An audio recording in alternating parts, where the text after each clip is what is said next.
అందరికీ నమస్కారం అండి. నా పేరు Swathi. Welcome back to my channel Swathi talks.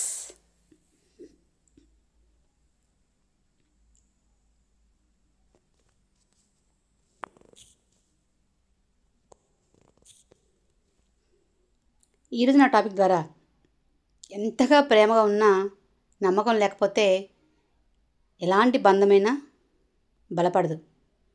ముఖ్యంగా భార్యాభర్తల బంధంలో మటుకు నమ్మకం ఖచ్చితంగా ఉండాల్సిందే. అయితే ఈరోజు నా ఈ వీడియో ద్వారా 3 సింపుల్స్ బట్ పవర్ఫుల్ టెక్నిక్ అయితే షేర్ చేస్తున్నానండి.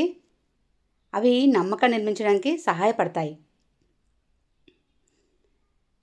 మొదటగా సత్యాన్ని మాట్లాడడం. ఇది ఎప్పుడు చిన్న విషయమే అయినా సరే, ఒక చిన్న అబద్ధం వల్లే ఎదుటివారు మన మీద డౌట్ పెట్టుకుంటారు. మీరు ఎంత నిజాయితీగా ఉంటారో అంత నమ్మకం వస్తుంది. భార్య అయినా సరే, భర్త అయినా సరే. రెండో విషయం, తప్పు జరిగితే అంగీకరించడం.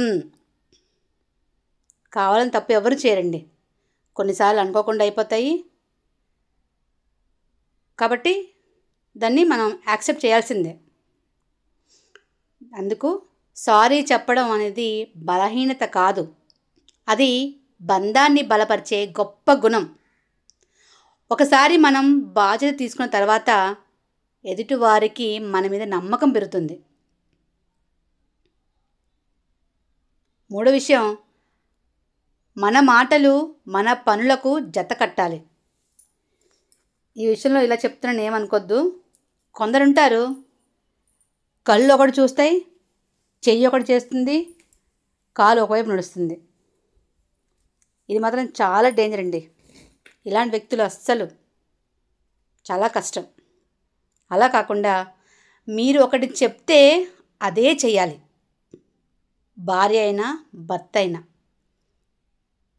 ఇలా మన కన్సిస్టెన్సీ చూసినప్పుడు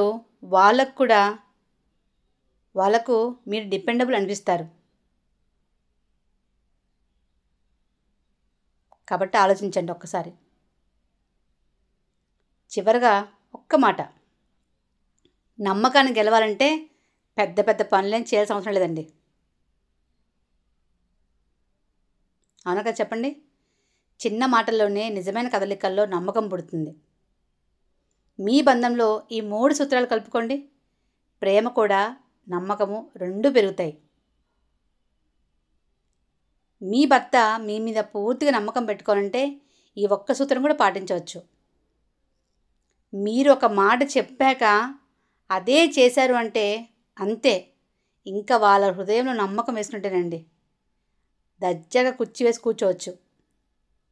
మరి మీకు ఈ వీడియో ఎలా అనిపించిందో ప్లీజ్ అండి కామెంట్ చేయగలరు. Give me suggestions and support to me. Thank you for watching. Please subscribe అండి. Thank you so much.